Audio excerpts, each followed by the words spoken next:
अस्सलामुअलैकुम नाज़रीन, आप देख रहे हैं प्रोग्राम दिन भर और मैं हूं आपकी मेज़बान माहम साहिद और मैं हूं इमरान सनाउल्लाह। नाज़रीन, आज के प्रोग्राम में हम सबसे पहले बात करेंगे पाकिस्तान की सिफारती कामयाबी और टैक्स टैरिफ में रिलीफ की। तो आलमी मंजरनामे में पाकिस्तान की सिफारती कामयाबी भारत के लिए बड़े धचके के सिवा कुछ भी नहीं। दुनिया के सबसे ताकतवर मुल्क अमेरिका ने अपनी नई तिजारती पॉलिसी में पाकिस्तान को भारत पर तरजीह दी है। अमेरिकी सदर डोनाल्ड ट्रंप ने भारत पर 25% टैरिफ आयद किया है, जबकि पाकिस्तान को रियायत देते हुए सिर्फ 19% टैरिफ पर महदूद रखा है। कबल अज़ीं पाकिस्तान पर 29% तक महसूलात आए थे और यूं पाकिस्तान को 10% का एक बड़ा रिलीफ मिला है। और एक तरफ पाकिस्तान की नरमी तो दूसरी जानिब भारत पर दबाव जो है वो बढ़ता हुआ देखा जा रहा है। और ये कोई इत्तेफाक नहीं है बल्कि एक वाज़ेह इशारा है कि वाशिंगटन अब एक नई समत में देख रहा है। जी बिल्कुल, और ट्रंप इंतजामिया ने 69 ममालिक पर मुख्तलिफ शरहों से टैरिफ नाफिज किया, मगर पाकिस्तान को एक मुतवाज़न और रियायती दर्जा दिया। अगर देखा जाए तो भारत हमेशा अमेरिका का बड़ा तिजारती पार्टनर होने का दावा करता रहा है।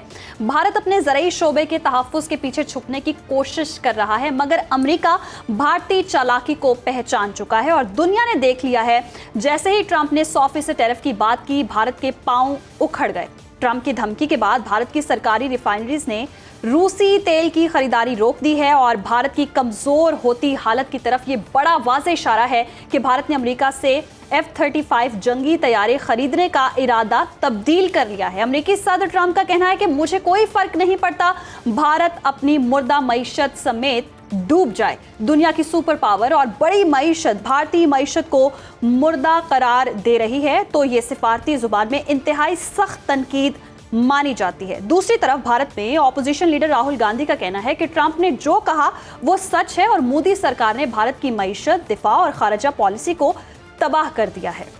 ये अंदरूनी एतराफ़ भारत की कमज़ोर होती हुई आलमी मईशत का सबूत भी है और अमरीकी सदर डोनाल्ड ट्रंप का पाकिस्तान के साथ तेल और दीगर शोबों में बड़े तिजारती माहिदों का ऐलान भी सामने आया है। और इस तमाम सूरत हाल में पाकिस्तान को आलमी तवज्जो हासिल हुई है, बल्कि अब दुनिया इसे एक काबिल भरोसा, एक मतवाज़न और लचकदार शराकतदार के तौर पर देख रही है। इसी पर बात करेंगे जी। हमें ज्वाइन कर लिया है माहिर मईशत डॉक्टर आबिद क़य्यूम सुलैरी साहब ने। डॉक्टर साहब, आपके वक्त का बहुत शुक्रिया। डॉक्टर साहब, ये जो अभी नई तिजारती पॉलिसी और डील जो है पाक अमेरिका के सामने आई है, इसका क्या इम्पैक्ट देख रहे हैं और ख़ास तौर पर ये बताइएगा मुआशी तौर पर पाकिस्तान को इसका क्या बेनिफिट हो सकता है?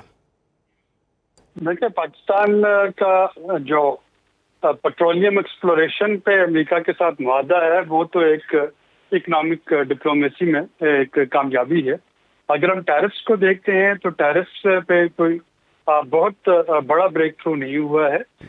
पाकिस्तान के जो बरामदात हैं अमेरिका के लिए वो टेक्सटाइल और गारमेंट सेक्टर में है, और हमारे जो हरीफ हैं उसमें बांग्लादेश, उसके पर 20% टैरिफ लगा है, श्रीलंका पर 20% है, कंबोडिया पे 20% है, वियतनाम पे 19% है और मिस्र उस पे 10% है। तो ये हमारे उसमें टेक्सटाइल और गारमेंट्स में बड़े हरीफ थे, हम पे 19% है। तो अगर मैं देखूं तो एक्सपोर्टर के लिए शायद ये बिजनेस एज यूजुअली रहेगा, क्योंकि वो तमाम मुल्क जो कि अमेरिका को एक्सपोर्ट कर रहे थे 19% या 20% उन पे टैरिफ पड़ रहा होगा, और 1% अगर बांग्लादेश या श्रीलंका या कंबोडिया पे इजाफा हो भी गया है तो शायद कोई हमें उसका बहुत बड़ा एडवांटेज जो है वो उस तरह से नहीं मिलेगा। ये तो है प्योरली टेक्सटाइल को अगर हम देखें। अगर हम इसको ओवरऑल देख रहे हैं कि ओवरऑल 3 ममालिक पे बहुत ज़्यादा टैरिफ लगे हैं, तो जाहिर है कि इंडिया के मुकाबले में हमें एक बहुत अच्छी डील मिली है। इंडिया जो है उस पर 25% टैरिफ लगा है, हमारे पास 19% है। लेकिन फिर इंडिया जो है वो तो आईफोन भी वहाँ पे एक्सपोर्ट कर रहा था, और वो और भी जो है उसकी सॉफ्टवेयर में और डिजिटल मसनूआत की बरामदात जो थी वो भी उसकी चल रही थी। तो मेरे ख्याल में इस वक्त जो इस सारी चीज़ों से अफेक्ट होगा वो अमेरिकन कंज्यूमर है, जिसको ज़्यादा कीमत देनी पड़ेगी। अदरवाइज जो एक्सपोर्टर हैं इन तमाम मुल्कों में सिवाय इजिप्ट के, उनको इससे कुछ अच्छा आबिद साहब, दूसरी तरफ हम देख रहे हैं कि भारत पर जैसे टैरिफ भी बढ़ाया गया है और रूसी तेल के हवाले से भी जो है रोका जा रहा है। ये इकदामात आप जनूबी एशिया में मुआशी तवाज़ुन के लिहाज से कैसे देख रहे हैं, और दूसरा पाकिस्तान को इससे तवीलुल मुद्दती क्या फ़ायदा हो सकता है? कुछ हद तक तो हो सकता है, लेकिन देखिए भारत में अभी इंग्लैंड के, यूनाइटेड किंगडम के साथ, बरतानिया के साथ उसने फ्री ट्रेड एग्रीमेंट तय किया है और वो कोशिश ये कर रहा होगा कि वो अपनी जो उसका तजारती खसारा अमेरिका में होगा उसको वो बरतानिया में पूरा करे। इस वक्त जो जियोपॉलिटिकल अगर हम देखते हैं मैपिंग, तो उसमें तो पाकिस्तान की पोजीशन जो है वो फेवरेबल लग रही है। लेकिन अगर हम आने वाले दिनों को देखें तो अब ब्लॉक्स पे तजारत होगी और बाईलैटरल या प्लूरीलैटरल ब्लॉक्स जो हैं वो ढूंढना पड़ेंगे कि कौन मुल्क जो है वो किन ममालिक के साथ तजारत कर सकता है अमेरिका को बाईपास करते हुए। तो पाकिस्तान को यकीनन उस तरह की भी अपनी जो है लॉबिंग वो करनी चाहिए कि हम अपनी जो एक्सपोर्ट मार्केट है उनको। अच्छा डॉक्टर साहब, ये बताइएगा, अमेरिका के साथ जो पाकिस्तान की तेल और तिजारती डील जो है, इससे पाकिस्तानी मईशत को कितना आप फ़ायदा देख रहे हैं, और साथ ही साथ इस डील के हवाले से अगर बात की जाए तो पाकिस्तान के लिए आने वाले दिनों में क्या बड़े चैलेंजेस होंगे? ये अब हम तेल की बात करते हैं तो मैं एक एनवायरमेंटलिस्ट हूँ, आल्दो कि मैं फॉसिल फ्यूल को बहुत ज़्यादा प्रमोट नहीं करता, लेकिन जाहिर है कि फॉसिल फ्यूल इतनी जल्दी दुनिया से ख़त्म नहीं होने जा रहे, और पाकिस्तान का जो अनएक्सप्लोर्ड इसमें नेचुरल रिसोर्सेज का पोटेंशियल है उसको एक्सप्लोर करने के लिए तीन चीज़ें हैं जो कि हमारी राह में हायल हो रही थी। पहली जो है वो टेक्नोलॉजी, एडवांस टेक्नोलॉजी का होना, दूसरी जो है वो फाइनेंसेस का होना, और तीसरा जो है वो सिक्योरिटी सिचुएशन, स्पेशली बलूचिस्तान में लॉ एंड ऑर्डर सिचुएशन। अगर हम जो है वो ऑफशोर ज़ेर समंदर तेल की बात कर रहे हैं पाकिस्तान की समुद्री हदूद में, तो वहाँ पे जाहिर है कि सिक्योरिटी सिचुएशन जो है वो मैनेजेबल है, कोई इशू नहीं है। वहाँ पे सिर्फ टेक्नोलॉजी और फाइनेंसेस का ना होना जो था वो आड़े आ रहा था। तो इंशाल्लाह अगर पाकिस्तान और अमेरिका जो है ये मिलके, या कोई अमेरिकन इन्वेस्टर्स मिलके तेल एक्सप्लोर करते तो हैं, आबिद साहब, क्या ये कहना दुरुस्त होगा कि पाकिस्तान अब आलमी सतह पर मुआशी तौर पर हम देख रहे हैं कि एक काबिल एतमाद उभरता हुआ शराकतदार बन रहा है, और इसी मकाम को मुस्तहकम रखने के लिए आपको क्या लगता है क्या इक़दाम करने की ज़रूरत है? ये तो हमेशा से है। देखिए, हम चीन से ताल्लुकात ख़राब किए बगैर अगर हम अमेरिका से एक अच्छे ताल्लुकात जो हैं वो मैनेज कर रहे हैं, किसी ज़माने में जब सऊदी अरब और कतर की आपस में नहीं बनती थी तो उन दोनों मुल्कों के साथ हमारे ताल्लुकात यकसा बरादराना ताल्लुकात थे। तो ये तो एक मुस्तनद हकीकत है कि पाकिस्तान जो है वो किसी पे कंप्रोमाइज़ किए बगैर जो है अपने सफारती ताल्लुकात को। बिल्कुल, बहुत शुक्रिया आपका डॉक्टर आबिद क़य्यूम सुलेहरी साहब, आपने हमें वक्त दिया और जो डील और जो तेल की स्पेशल मुआहदे के हवाले से बात हुई है, इस हवाले से इसके इम्पैक्ट पर भी बात की। प्रोग्राम में आगे बढ़ेंगे नाजरीन। मुल्क में एक बार फिर गैर कानूनी तौर पर मुकीम अफगान बाशिंदों के खिलाफ आज से बाकायदा कार्रवाई का फैसला कर लिया गया है। डिप्टी कमिश्नर कोयटा की ज़ेर सदारत अहम इजलास में अफगान मुहाजिरीन के इनखला के हवाले से अब तक की सूरत हाल का जायजा लिया गया। इजलास में फैसला किया गया कि अब इन अफराद के खिलाफ अमली इकदाम शुरू किए जाएंगे। जी, इसी पर बात कर लेंगे। हमें ज्वाइन कर लिया है दिफाई तजज़ियाकार ब्रिगेडियर रिटायर्ड मसूद खान साहब ने। ब्रिगेडियर साहब, आपके वक्त का बहुत शुक्रिया।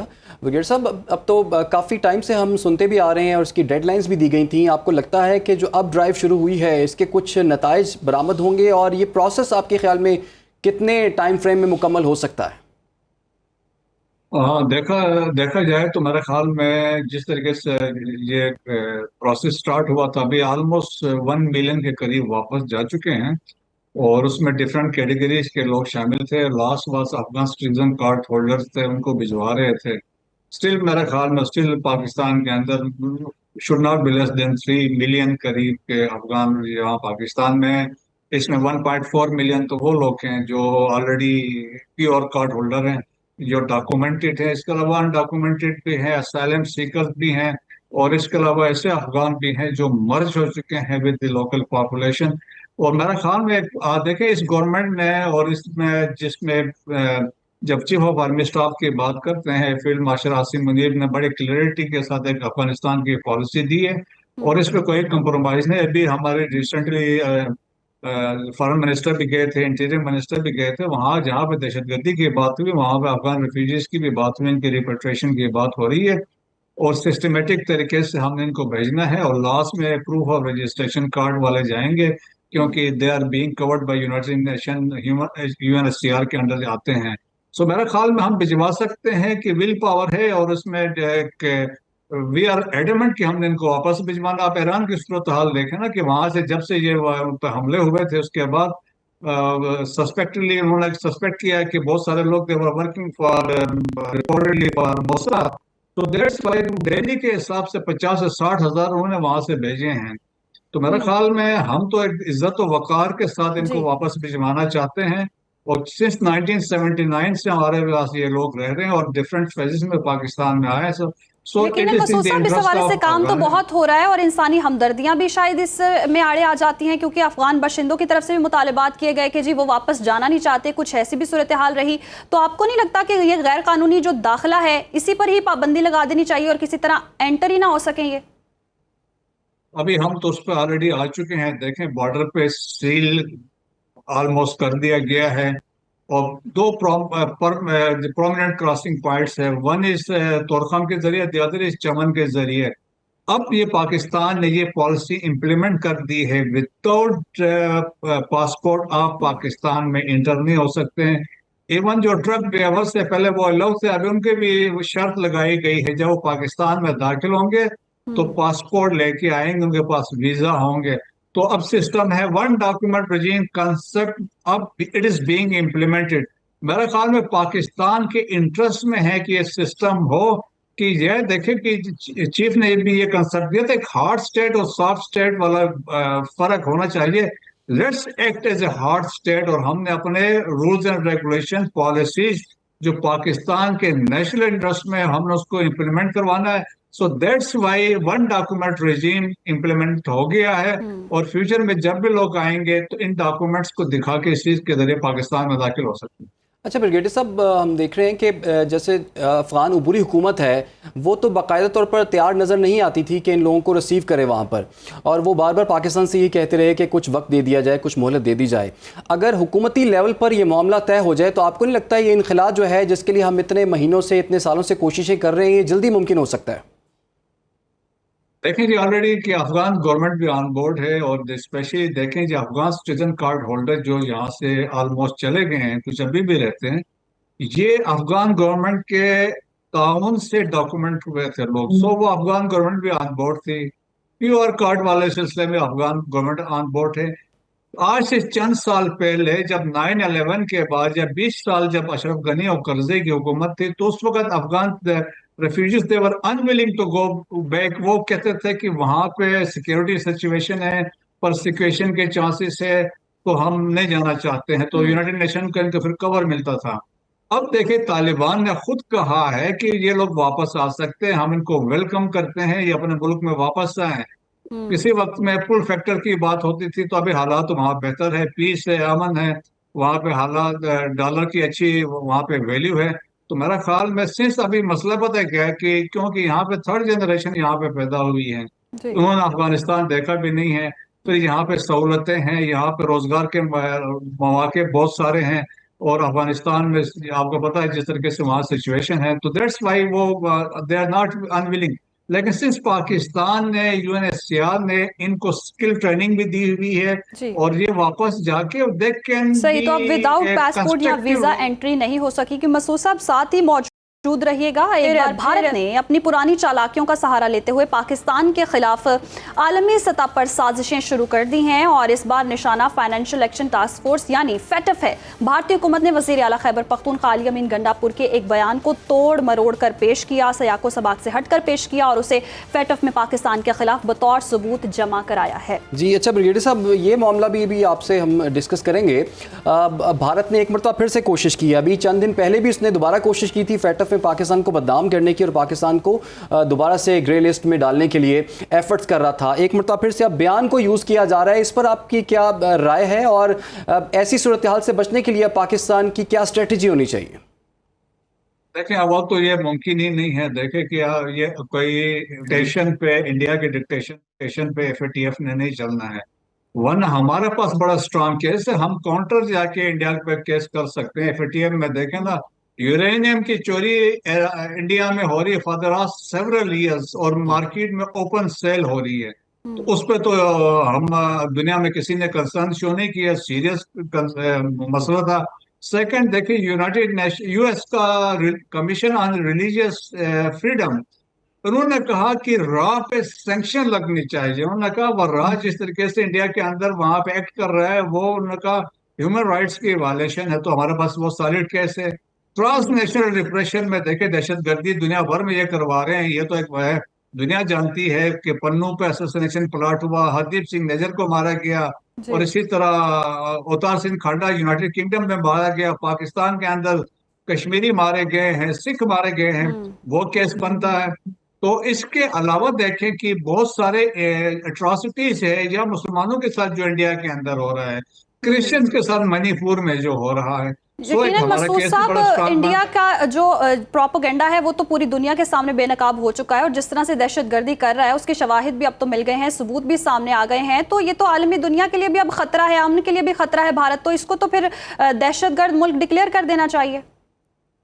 देखें, ये मेरे ख्याल में this is one of the factors. आप देखें कि ट्रम्प के जो सख्ती इंडिया के ऊपर हो रही है, तो ट्रम्प समझता है कि देखिए इंडिया डबल गेम भी कर रहा है, उधर ब्रिक्स का भी मेंबर है, इधर क्वाड का भी मेंबर है, और वहां से बैठ के एक नई करेंसी लाने के लिए कोशिशों में लगा है। इंडिया अमेरिका को जो अमेरिका समझता है जैसे अलायंस अगेंस्ट अमेरिका है, फिर वो देखें ना, फाइव आइस कंट्रीज का अमेरिका भी मेंबर था जब ट्रांसनेशनल डिप्रेशन जब कनाडा में लोग पकड़े गए थे, तो वो भी समझता है।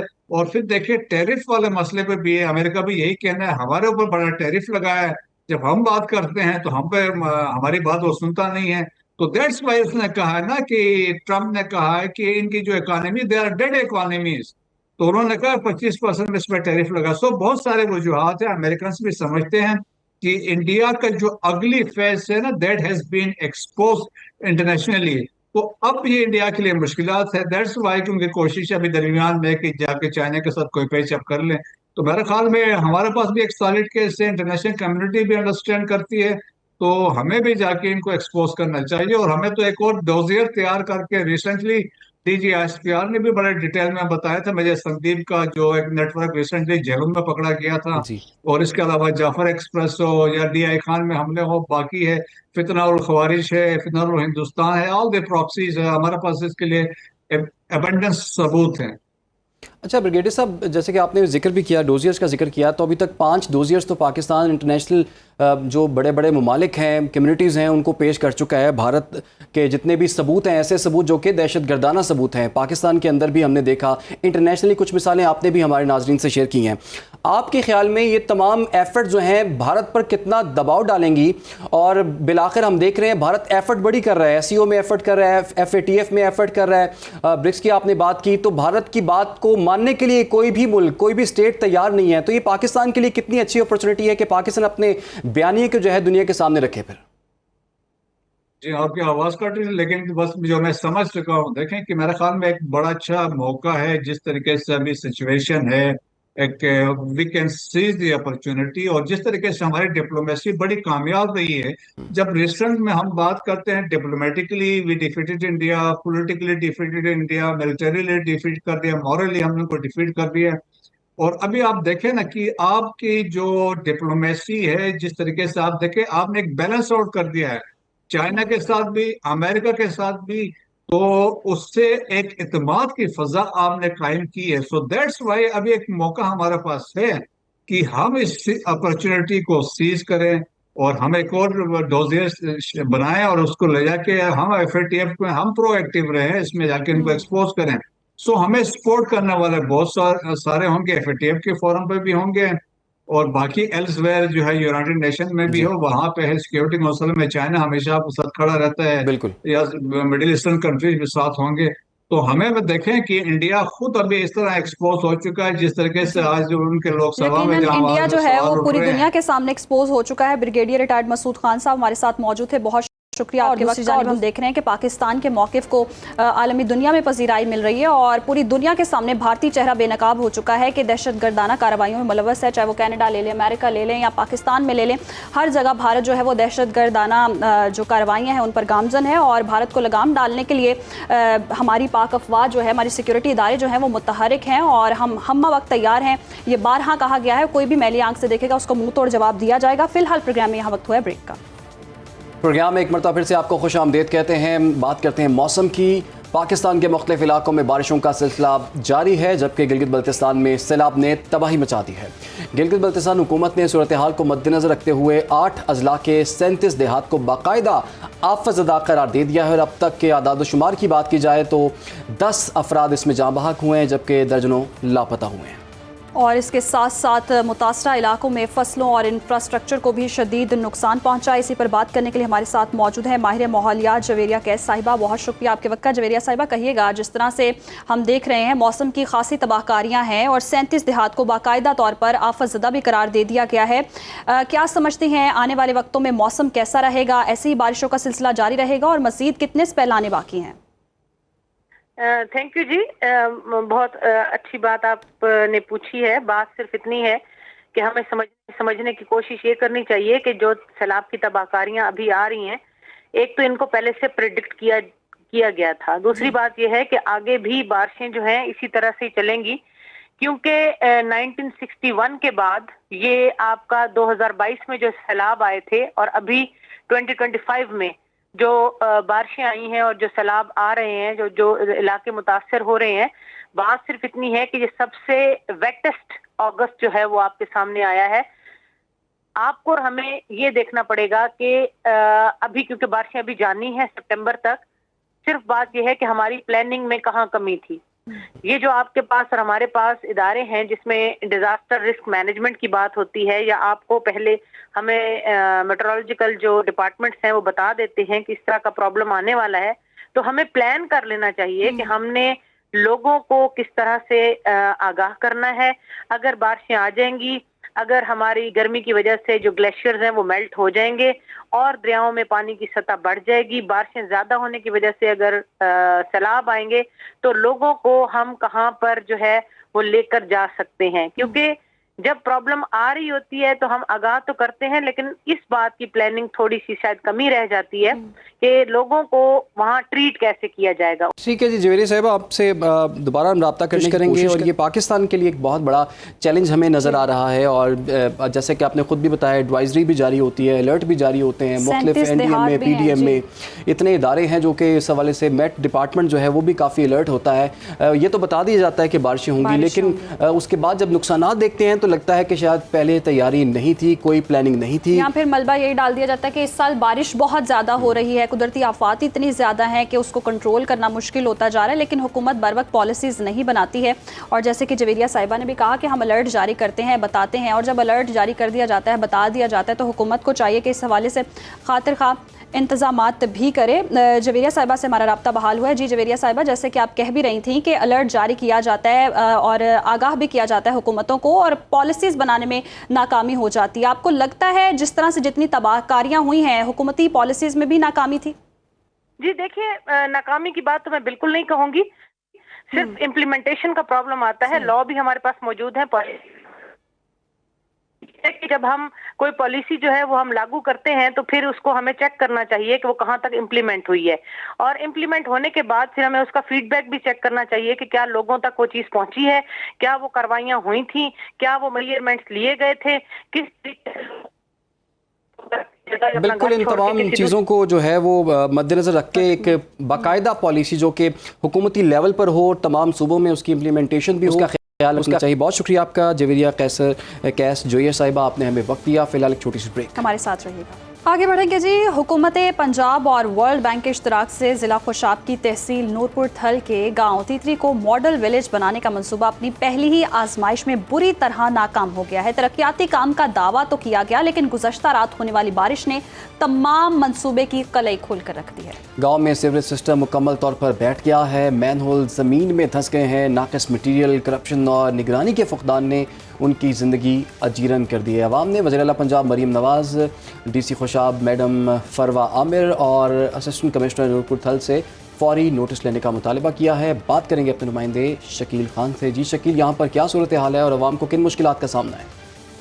जी बिल्कुल, करोड़ों रुपए की लागत से वर्ल्ड बैंक और हुकूमत पंजाब के इश्तराक से मॉडल विलेज बनाने का जो मंसूबा है वो बनाया तो गया है। यहाँ पर तहसील नूरपुर का जो गाँव है तेतरी, इसको मॉडल विलेज बनाने का जो एजाज़ है वो हासिल तो हुआ, लेकिन यहाँ पर जो ठेकेदार की जानिब से गैर मियारी मटेरियल का इस्तेमाल किया गया, जिसकी वजह से मुकम्मल जो सीवरेज सिस्टम है वो भी बैठ चुका है। यहाँ पर मेरे साथ इलाका मकीन मौजूद हैं, वो एहतजाज भी कर रहे हैं। मजीद उनसे जानते हैं कि वो इस वजह से क्या मुतालबा करना चाहेंगे। तो मॉडल विलेज प्रोजेक्ट के तहत एक मनसूबा मिला है जिसकी लागत तकरीबन 24 करोड़ रुपए है, लेकिन कमेटी और कंट्रैक्टर और कंसल्टेंट की गफलत, इनकी कामचोरी, इनकी करप्शन की वजह से हमारे तमाम गांव का बुरा हाल हो गया है। तमाम सोलंग बैठ गया है, तमाम सीवरेज लाइन मनसूबा बिल्कुल तबाह बर्बाद हो गया, लोगों के घरों में पानी जमा हो गया है, तमाम इमलाक को नुकसान पहुंचा है। हम मुतालबा करते हैं सीएम पंजाब मोहतरमा मरीम नवाज साहिबा से। जी बिल्कुल, जैसा कि इलाका मकीन का यही कहना है कि जो गैर मियारी मटेरियल इस्तेमाल किया गया है, जिसमें जिम्मेदारान मुलव्वस हैं, उनके खिलाफ जो कार्रवाई अमल में लाई जाए। कि बहुत शुक्रिया शकील, आपने हमें आगाह किया। के साथ ही प्रोग्राम का वक्त खत्म हो जाता है। हमें दीजिए इजाजत, अल्लाह हाफिज। बाखबर रहिए हर जगह हर वक्त बर वक्त। अभी सुनो न्यूज का यूट्यूब चैनल सब्सक्राइब करें और बेल आइकन पर क्लिक करें और जानिए मुल्की और गैर मुल्की हालात व वाक़यात यकीन के साथ।